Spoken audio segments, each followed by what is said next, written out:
What is going on, everybody? My name is Ciara Lawler. Welcome to another week of Hero or Zero. This is the Heroes for Hire podcast. We are back again talking one comic book character, as we do every single week. We talk their good points and their bad points, and we just generally give you a bit of a rundown of everything to do with that character. As always, I am joined by my partner in crime, Mr. Shaun Mead. Shaun, how is it going? A car drove past the window right as you introduced me, and I'm really hoping it didn't pick up on the mic, everyone. I'm really sorry. Was that your limousine driving away? Conor, I'm trying to cultivate this personality of like this indie alt kind of character. So the everyman. The everyman. If you could do less references to my fabulous wealth, that would really be appreciated.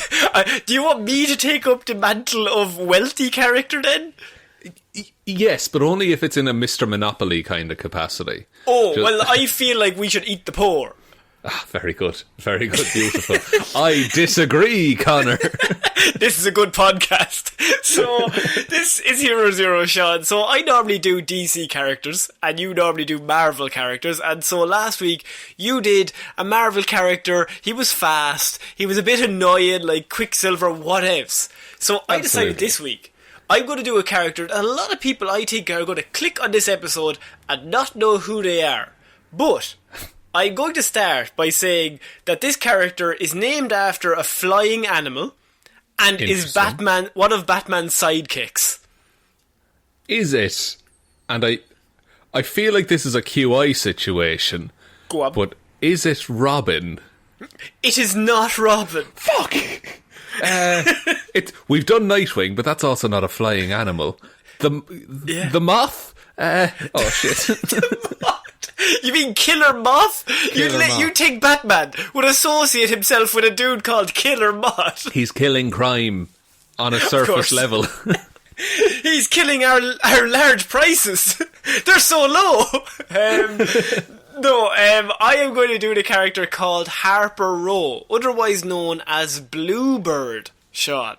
Of course, Bluebird. Yeah. Now, this is interesting because normally we do any pre-New 52 characters in DC. When I say we, I mostly mean me.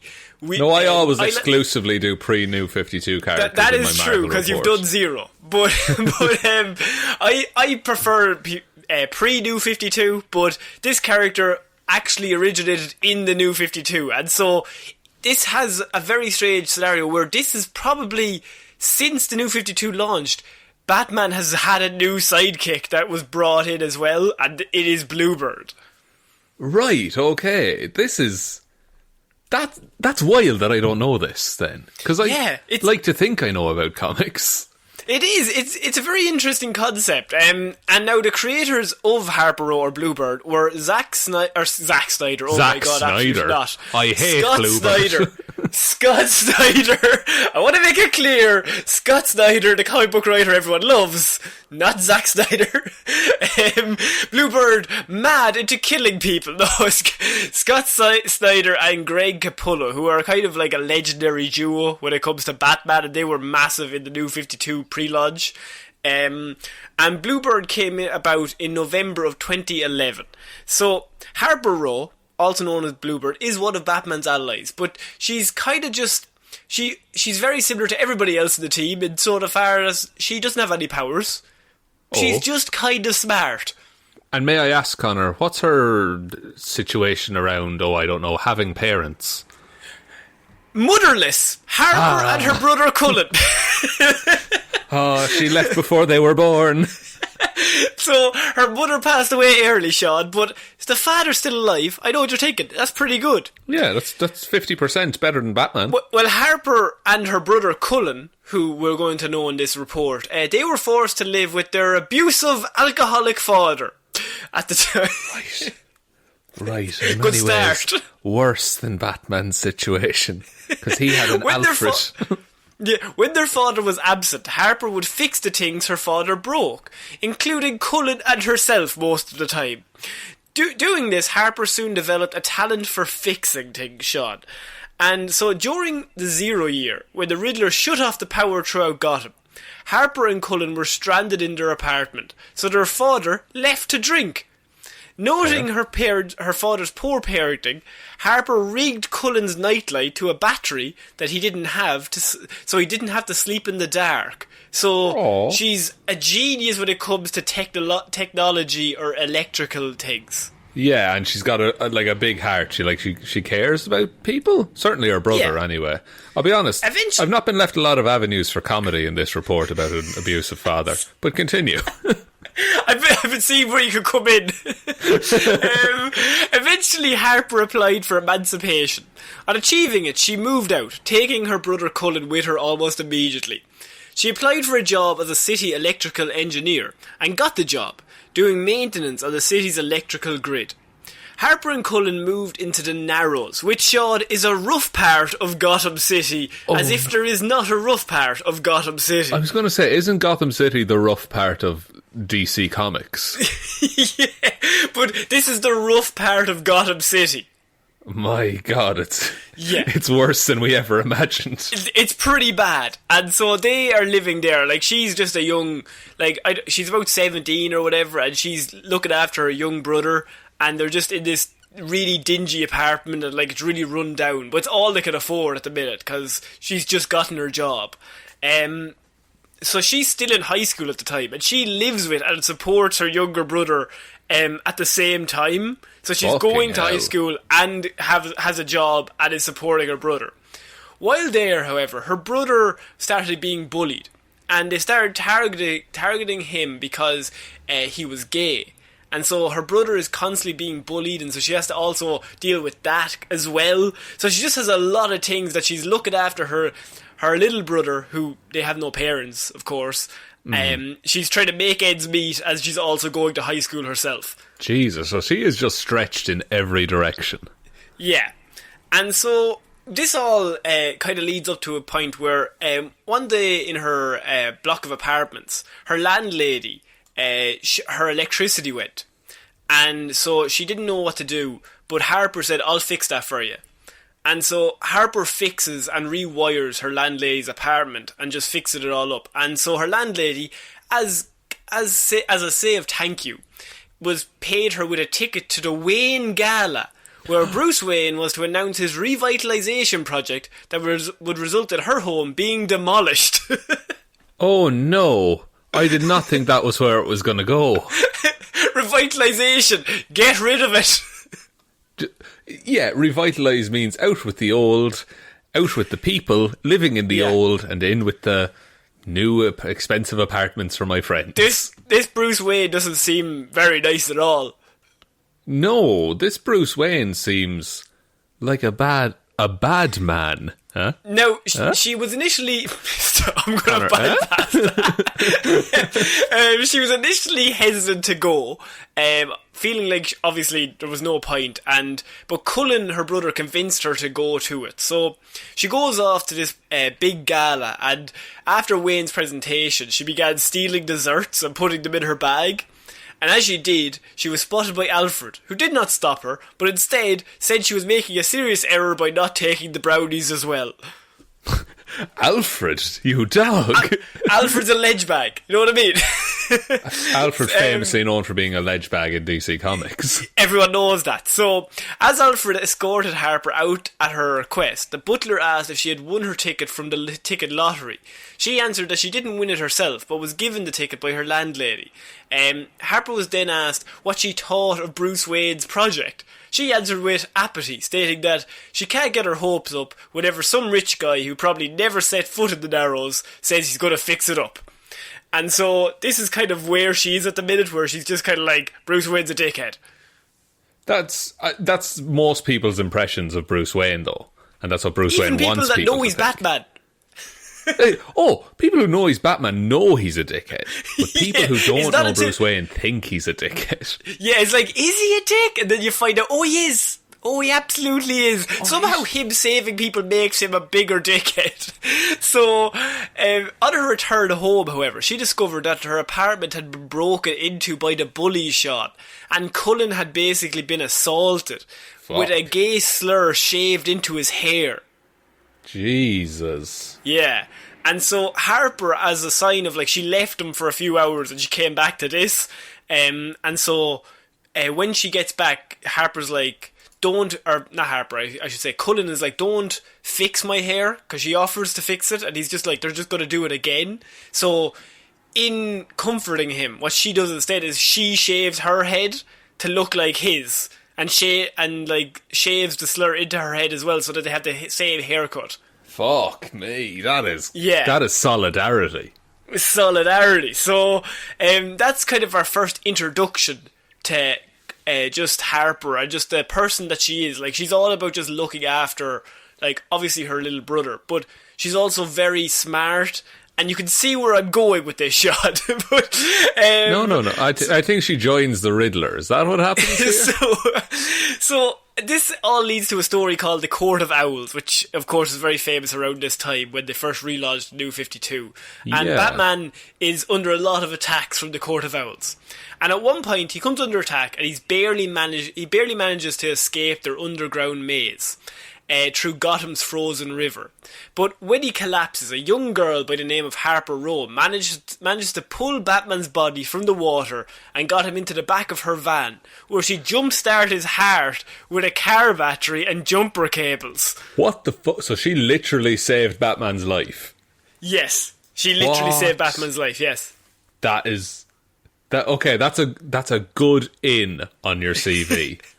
So, this is kind of our first introduction to her. You're kind of like, who the fuck is this lady? Because Batman immediately looks at her and he recognises her, and he's like, I told you once already, leave me alone. And I mean it, after being saved. God, Bruce Wayne's a dickhead. Exactly.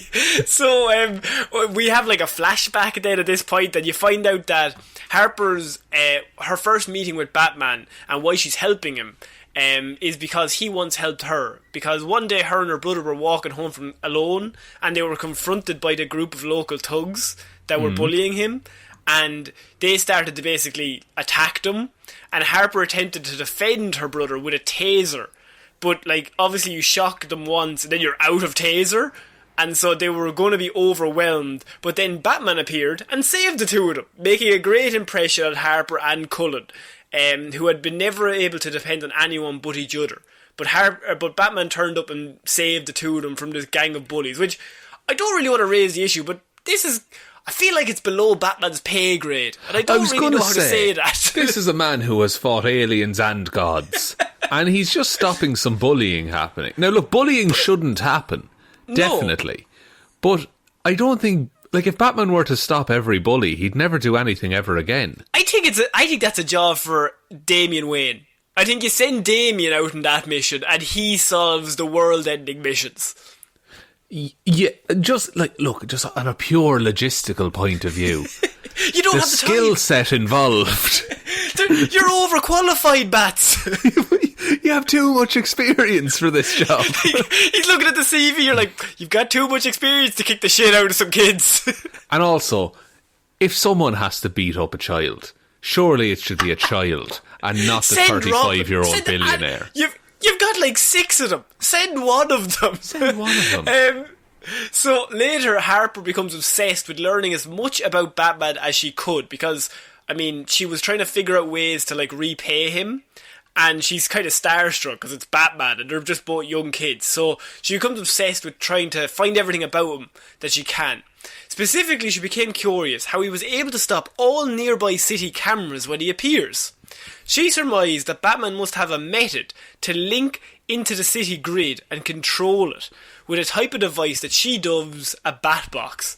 So after deducing where one of these devices can be found, Harper went down to the sewers and retrieved it. In studying the device, she was able to make modifications to it that actually improved the device created by Bruce Wayne. And when she went to return the device to the grid where she found it, she was interrupted by Batman, who was fighting Tiger Shark. Harper helped hit Batman in the fight, and they managed to escape. But Batman later found her and told her not to bother him or help him again, because he'd left it there on purpose, and you ruined my fucking plan. Batman, realise what's happened here. Someone has figured everything out and then made it better. That's a good thing. So, it's a good... But Bruce Wayne is just grumpy. And we all know that. He hates new people as well. And so she's constantly trying to break down his barriers because he just is just an angry old man. And this is made immediately worse because during the comics at this point, Damian dies. Damian Wayne. Bruce Wayne's like biological son. Bruce Wayne's biological son dies. Now, do you remember how bad he got during Jason Todd passing away in the comic books? Yeah, and Jason Todd was a piece of shit. Yeah, nobody liked Jason. Now he's come back as the Red Hood. He's pretty cool now. Oh, he's cool now. Back then everyone thought he was shit. You're just Little Dicky, but even littler. And so Damian, his biological son, dies in the comic books. And what's cool is this kind of reflects Tim Drake at this point, where Tim Drake watched Batman get angrier after Jason Todd dies. Harper stalked Batman for many nights following Damian's death and noticed he was getting weaker and slower as he just kept being like, he did the Batman thing of just overwhelming himself with missions until his body just gave up.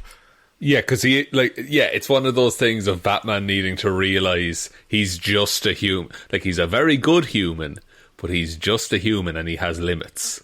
Exactly. And so Batman got into a fight with a dog fighter who injects venom into his dogs one night while Harper is watching. And fearing for his life, she jumps in once again to save him. She dons a skin-tight black suit this time and has a device that transmits a high-pitched noise to call off the dogs. Batman then helps her take down the dog fighter and tells her to go away and to leave him alone. Why is he such a prick? He seems worse in this story than any other story I've experienced Batman being a dickhead in. Because I think it's very much about Damian. Like, he does not want to talk to anyone. Okay, yeah. I was about to say that's not healthy, but then I realised we're talking about Batman here. Like, he's already unhealthy mentally, and then his biological son dies. And so you can imagine where you're, like, a lot of people start mentally in a good place and then a loved one passes away and then you might go into a darker place mentally. He's already past dark. He is well past all of the therapy shit. Yeah, you can't fix him at this point. So when something that bad happens, it's only going to make things a million times worse. So Harper immediately, he's like, just leave me alone, just fuck off, basically. And Harper talks about how she has been training and makes it clear that she wants to be part of Batman's team. They have an argument and Batman eventually leaves saying, like, you're never going to join my team, fuck off. You're not coming to my birthday. Exactly. Now, her efforts only earned the Batman's ire. At one point, he rewarded Harper's attempts at helping him by breaking her nose. So does Batman just like attacking children then? She's like 17. He's like, she's tall enough to take 35. A punch. That is true. He is double her age, so really, don't punch her. But I feel like, I don't think I've ever seen him punch a child. Normally in the comic books, they double up with like Robin as well, because as we've mentioned, like, if a younger character, or spoiler as Stephanie Brown or Batgirl, somebody's there to punch the kid. Yeah, while Batman looks after the person he's socially allowed to punch. Yeah. He's always looking at the chart like, am I socially allowed to punch him? 17, it's on the cusp. It is on the cusp. He's just like winding up for a punch and he's just like, what's your birthday? It's not till tomorrow. You're fucking lucky. You are lucky. I'll be back. I'll be back in 24 hours, friend. The guy wakes up on his birthday and Batman's just standing over his bed kicking him. So her efforts only earned, as I said, Batman's ire. The next day, Harper visits Bruce Wayne at Wayne Tower instead and shows him plans that she thinks will help Batman. To her surprise, Bruce agrees, and that night Batman tracks Harper and apologises to her. She tells him she may not know the details, but she knows he's going through a lot of pain right now regarding the death of Damian Wayne. She also reminds Batman what he means to the city, with a touching and personal story about her being saved at that one time. The issue concludes with Harper's message to Batman broadcast on Wayne Tower. It's one simple word taught to Harper by her mother before her death. It just says resolve. So she's gotten the electrical grid to come up with resolve on Wayne Tower, which just so happens to begin with the letter R, Shaun. What? R? Oh, shit. Holy. Oh, I haven't even seen the comic book panel and my mind is blown. Which, at this point, you're like, oh wow, she's going to be the next Robin for the new 52. But instead of taking the mantle of Robin, which is traditionally that of Batman's sidekick, Harper Row instead adopts an entirely new superhero identity. So Bluebird is her name. And she first appears as Bluebird and helps Raid Robin, which is Tim Drake, investigate a case of a nanobot plague affecting children in the Narrows, right? So what's happened is Batman's kind of like, he's not accepting of her, but he's also like, he's in that weird stage where he normally is with all of his sidekicks at this point. Like, he's there with Spoiler as well, who will probably do a Hero Zero on at one point.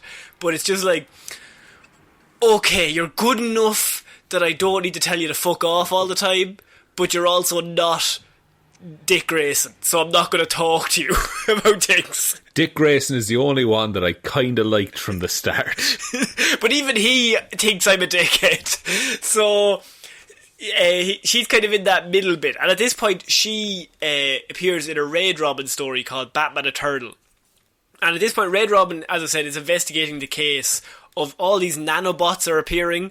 And of course, Harper Row is really good at technology. But Tim Drake's also a genius with technology. So they're like the perfect combination to solve what's going on here. Especially because it's in the Narrows as well, because that's obviously her home area. Yeah. And so Raid Robin investigates the infected children and learns that the infection originated from a single building in the Narrows. Raid Robin goes to the Narrows and discovers the infection was caused by nanobots and accidentally activates them in a child, Shaun. Dick Grayson, how have you done this? Elsewhere, so you have Vicky Vale. Vicky Vale is the newspaper reporter, and at this point she's like following a lead on all the nanobots, and Harper Row saves her. And she takes her back to Harper's apartment, which is just below Raid Robin. And Raid Robin, so Tim Drake falls through the fucking ceiling and he's fighting these nanobot-fueled robot children, and he's like trying to fucking fight them off, and Harper Row's just like, I guess I better help, I suppose. And so the nanobots attack everyone in the room before Raid Robin is able to stop them. But Harper's brother Cullen, he gets infected at this point with the nanobots. They get into his body. So now she has a personal connection to this case that they're working on, Batman and Robin. Right, okay. So now she's really involved in it. Now she's in. And so Raid Robin goes off on his plane to try and solve what's going on, and she stows away on board without telling him. And over the course of the series, she basically gains his trust. And Raid Robin actually enlists Harper Row's help in locating the source of the nanomachine infestation, because Tim Drake has this cool moment where he's just like, oh, you're really smart, like, you're really intelligent, you're not just someone that just like, I want to be a vigilante to just like punch people, because Tim Drake is a nerd. Everyone kind of knows that he's probably the smartest Robin, so he's obviously going to become more connected to her when she's like, I'm also a massive nerd.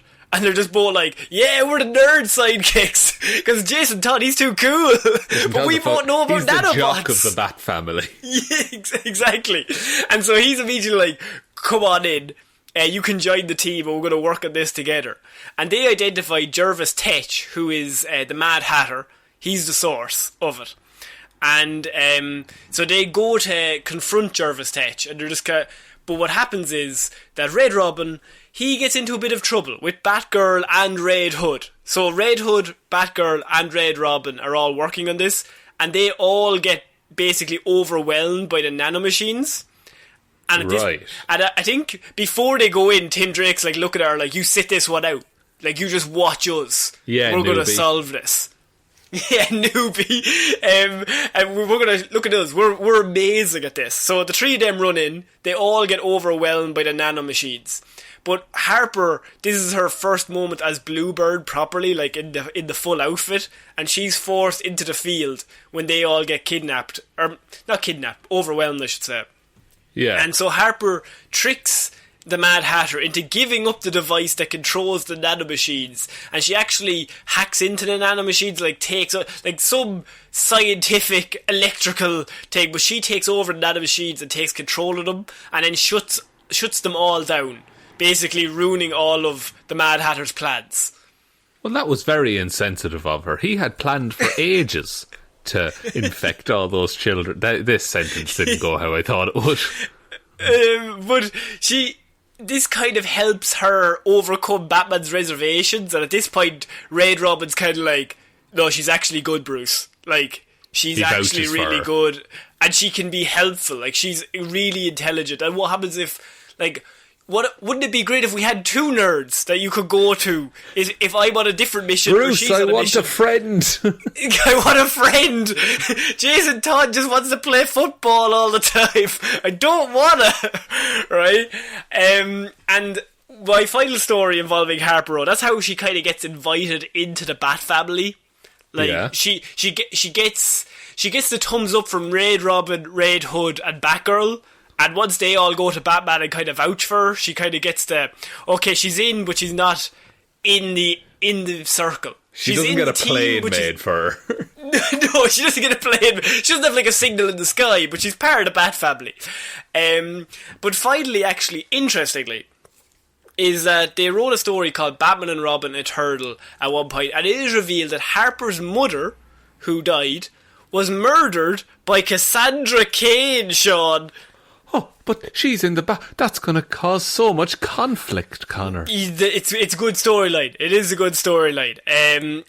But what happens is, I think they show that Cassandra Cain was taken over, like brainwave shit, that she gets brainwashed into doing it, and she kills Harper's mother, and she's going to kill her father, but Cassandra breaks out with a mind control at the last second, and we've done a Hero Zero on Cassandra Cain, by the way, so if you don't know who this is, you can check that out. It's a former Batgirl, and she's like the biggest killer in all of comic books. She's absolutely amazing. And pure lethal. To be fair, she's the most lethal member of the Bat family. Even more than Red Hood, who prides himself on, I'll kill anyone, I don't care. Yeah. No, but Cassandra Cain would kill Red Hood, I would say, in about 30 seconds. My God. Yeah, so she is the one who kills Harper's mother. And even more shockingly, it's discovered that Harper's mother was murdered by a villain as a part of a plan to offer Harper to Batman as the perfect Robin. So this villain had an offer to get Batman, if I offer him the perfect Robin, he'll leave me alone. And so they tried to kill her parents have you ever seen the epilogue episode of Batman Beyond? Yes, where yes I have. Amanda Waller is like, we tried to kill Terry McGinnis's parents to basically make him the next Robin. They've tried to do the exact same thing here with Harper Row to make her Robin. Alright, okay. That's a level of meddling that I'm not sure how I feel about in like an origin story. Yeah, I think it was like an add-on. So they introduced her and then they were like, wouldn't it be cool if she'd had a history with the team as well? Like she was always meant to be there kind of thing. I get you. And it is cool. I also think it's cool that she just kind of came out of nowhere. I think that's a nice entry into the Bat family as well. I think so. I think sometimes they overthink it and they try and add too many layers, but like I felt like I had to cover this due to the fact that, I mean, it's part of her backstory that she was tried to, a villain tried to offer her to Batman as the perfect Robin, so they killed her mother and they were going to kill her father, but then Cassandra Cain backed out of it at the last second. Oh yeah, that's absolutely wild. Yeah. So Batman actually knew about this, by the way, I will say. The whole time? And despite the whole time, Shaun. The whole time. Oh, so he wasn't being a dickhead. No! See, now it actually has a tie-in, because despite recognising Harper's qualities, that Harper's quality would make her an ideal partner, at the time Batman simply forced her surviving father to take responsibility for his role as a parent, as he didn't want to benefit from the villain's plan. Right, so he's like, oh, if I allow her in, I am gonna be like giving in to him, really. Who was the villain? The villain is called Mother. So it's Mother is it's a villain who manipulates traumatized children on the grounds that she will make them stronger through trauma. It's like a weird mind control thing. That it's like a Granny Goodness kind of shit. Like, Mother is just like, no, if you join my people, like, I'll look after you and I'll care for you, but all you have to do is just go kill them over there. Okay? Just go kill them over there. Thanks very much. Sounds like a pretty sweet deal, I gotta say. Wait, that's pretty cool, Mother. She wouldn't lie to me. And so Mother attempts to win Harper to her point of view at one point. He actually, by the way, I should say that he didn't want to benefit from Mother's plan, so he never revealed the truth, even after Harper began working with him as Bluebird. This is Batman. So she's working for him at this point, and he's still like, nah, I'm not going to tell her. It's fine. So it doesn't need to know. Probably not important.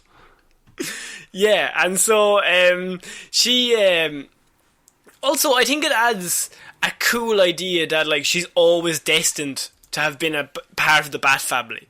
I think that's a cool little add-on, that even though she came out of nowhere and she was offered at one point, but it's just like something within her.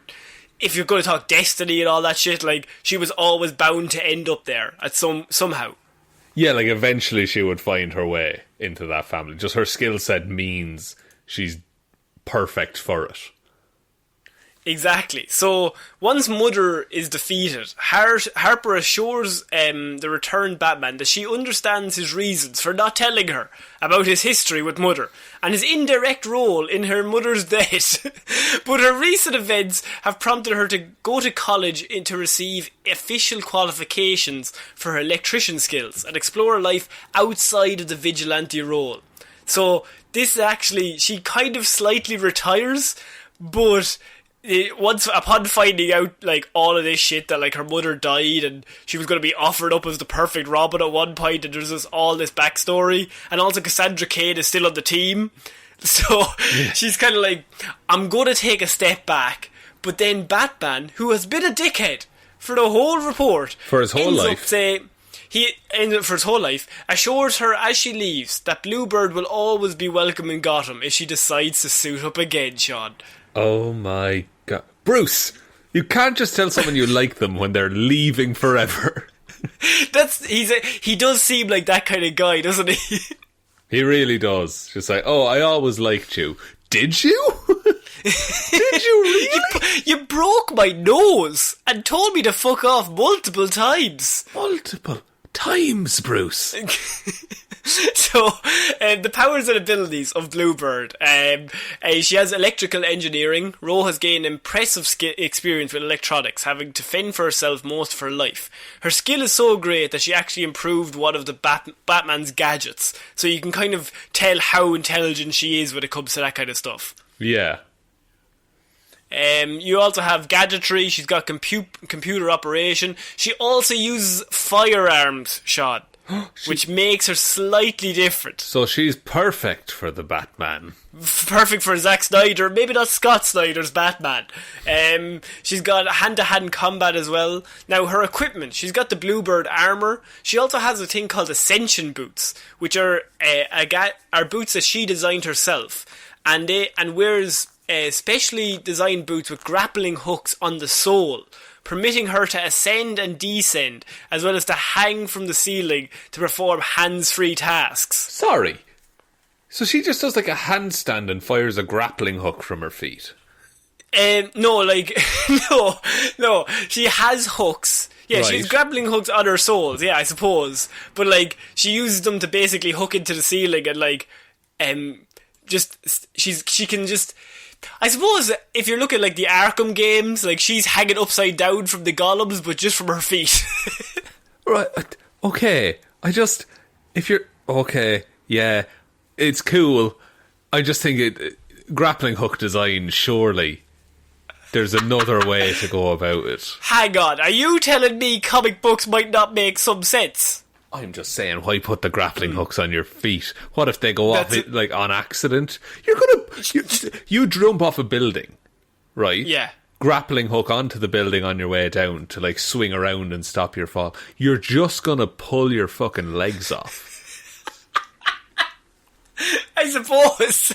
This character is a zero, I've decided. I think you've already turned against her. I mean, I think she's pretty cool. I don't. Okay. She uses tasers a lot, and she uses pretty a cool. thing called the Bluebird rifle, which fires electrical rounds at enemies. So she's very much into like electric stuff, which I mean it's very on brand. And yeah, so she's also appeared in Arrow season 2 at one stage. I think she was Arrow's sister's friend. Really? Did she? Yeah, I think so. And she's also appeared in Young Justice. Young Justice Outsiders. She's in that season. As with all of my favourite characters, they have all appeared in Young Justice. A show Shaun has still not watched. I just think it and anyone who likes it is pure trash. What can I say? And my final point is that Bluebird was originally set to appear as a playable character in Injustice 2, Shaun. But she was cut from the game at the last second. Which kind of gives you the impression that, like, of how big she's gotten over the last few years, that she was going to appear in Injustice 2. Yeah, like, because that is...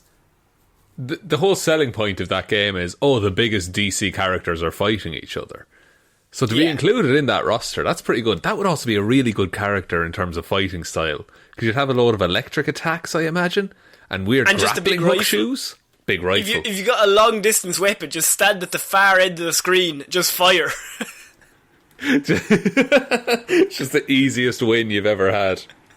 So that is my report on Bluebird, or Harper Row, Shaun. A character that is part of the Bat family, has been a Batman sidekick, but I feel like is not known really at all. No, I knew nothing about that character until you started speaking, and now, like, it's honestly one of the stronger backstories, I would say, that I've heard for a Batman sidekick. Like, out of the gate, it seemed she had quite a developed and nuanced character, and also very level-headed in terms of, like, I'm going to go like get a degree because I can't do this forever.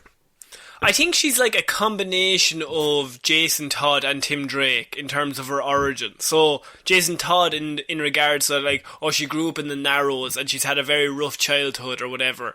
But then Tim Drake is that she's just a genius. So and also she's seen Batman, like she's able to look at Batman and go, he's getting slower, there's something wrong with him, and she wants to find out what it is and wants to help, which is very similar to how Tim Drake came into his role. Yeah, and that's a powerful combination to be Jason Todd combined with Tim Drake, like the best aspects of both characters. I absolutely agree. I think it's interesting. We're probably going to see her more in mainstream media as it goes on, but also in the comics they kind of wrote her out, so she's there to bring back at any given moment, really. Yeah, and it can be this big hype moment when she does make her return. No, I think I hope they use that character. I hope she doesn't just fade away, because I think that's a really interesting character that they created there. So, Shaun, would you like to take us out? Yes, I would. Thank you, everyone, for listening to this episode of Hero or Zero. We will be back on Monday with Movie Mondays, Wednesday with Weird News Wednesday, and next Friday again with another episode of Hero or Zero covering a Marvel character this time.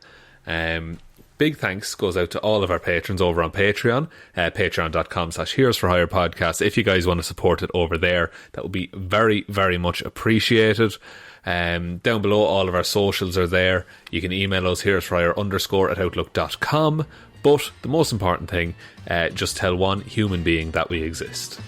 Just the one, please. I think that's about it, Conor. I think so. So I have been Conor Lawler. I have been Shaun Meehan. And we'll see you next week, guys. Bye. Bye.